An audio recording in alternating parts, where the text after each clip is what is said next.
nothing you put online is ever anonymous, that nothing is ever deleted.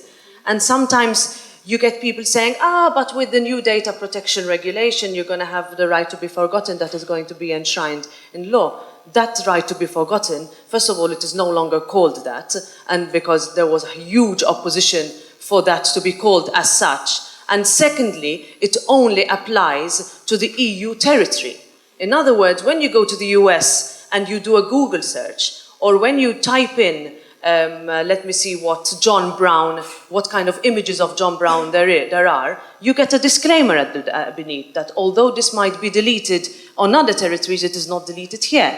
Or if you're deleting it now, there's no guarantee that it's going to be deleted anywhere else. So even the fact that people think, yes, if I don't like a particular profile picture of mine on Facebook, then I can delete it. It's never deleted. What you say when you are 12, when you are 13, when you are 14 will appear, will come back to haunt you when you're being interviewed for a job 10 years, 15 years down the line. Yesterday, for example, the Europol director of Wainwright said something very interesting.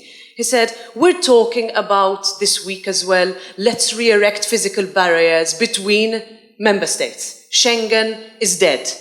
But at the same time, the criminals are online. And online, there are no barriers. And online, they are recruiting persons to join their terrorist forces. And they are using social media to spread propaganda. On net neutrality, yes, too little too late. This was something that was supposed to be adopted already last legislature. This allows for the possibility of everybody who is accessing and being active on the internet not to suffer because certain servers or certain operators would allow larger corporations to have quicker download and speed rates.